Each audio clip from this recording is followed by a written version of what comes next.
இன்னைக்கு social media முழுக்க ஒரு வீடியோ வைரலாக இருக்கு. இந்த பிரஸ் மீட், குறிப்பாக காவல்துறையினுடைய பிரஸ் மீட் கோயம்புத்தூரில் நடந்தது. முதல்ல அந்த பிரஸ் மீட்டோடைய பின்னணி என்னன்னு சொல்லுங்க. அந்த பிரஸ் மீட்ல என்ன நடக்குது அப்படின்னா, காவல்துறை அதிகாரிகள் சிரிக்கிறாங்க.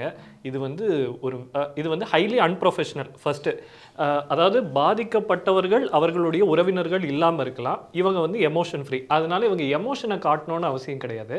ஆனால் கொஞ்சம் அவங்க ப்ரொஃபஷனலாக இருந்திருக்கலாம். இந்த மாதிரி சிரிக்கிறது அப்படின்றது அந்த பாதிக்கப்பட்ட குடும்பத்திற்கும் அந்த சிறுமியையும் அவமதிக்கிற மாதிரி. அப்போ அந்த வீடியோ சோஷியல் மீடியாவில் வைரல் ஆகுது. குறிப்பாக திமுக ஆதரவு பக்கங்கள் வந்து அந்த வீடியோவை பதிவு பண்ணுறாங்க. இது என்ன ரொம்ப இன்சென்சிட்டிவாக இருக்குது, ஒரு முக்கியமான விஷயத்தில் போலீஸ் வந்து இப்படி பண்ணுறதா அப்படின்னு சொல்லி அவங்க வந்து அந்த வீடியோவை போட்டு இன்டைரக்டாக டிவிகே கவர்மெண்ட்டை அட்டாக் பண்ணுறாங்க. அப்போது எனக்கு ஒரு கேள்வி இதில் முதல்ல எழுந்தது. என்ன அப்படின்னா, போலீஸ்காரங்க சிரிக்கிறாங்க, இதுக்கும் முதலமைச்சருக்கும் எந்த சம்பந்தமும் கிடையாது இல்லையா? இவங்க இண்டிவிஜுவல், இதுக்கும் காவல்துறைக்குமே எந்த சம்பந்தமும் கிடையாது. சிரிச்சது 3 இண்டிவிஜுவல் போலீஸ் ஆஃபீஸர்ஸ். அப்போ இதற்கு டிவிகேவோட நீங்க அதை வந்து கோர்க்க வேண்டிய அவசியம் இல்லை அப்படிங்கிற பார்வை எனக்கு காலையில இருந்தது. அப்புறம் கொஞ்ச நேரம் கழிச்சு சமூக வலைதளத்தில் வந்து பார்த்தா எல்லாருமே இதை ஏஐன்னு தொடர்ந்து இந்த வீடியோ ஏஐன்னு சொல்லி, நான் காலையில் அலுவலகத்துக்கு வரேன். நம்ம தம்பிகள்லாம் வந்து ஆனால் இந்த மாதிரி ஒரு வீடியோ வந்துருக்குங்கண்ணே, போலீஸ்காரங்களாம் சிரிச்சிருக்காங்க அப்படின்னு நான் அவங்களுக்கு பாடம் எடுக்கிறேன். சும்மா டிவிக்கே பண்ணுற எல்லாத்தையுமே நம்ம குறை சொல்லிட்டு இருக்கக்கூடாது. குறை இருந்தால் சொல்லலாம், இல்லாத விஷயத்த நம்ம பேசக்கூடாது. ஏன்னா அது ஏஐ.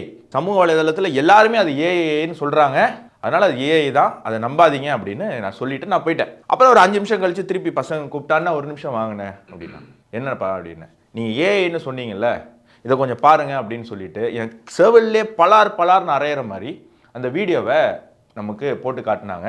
அந்த வீடியோவை நீங்களே பாருங்கள்.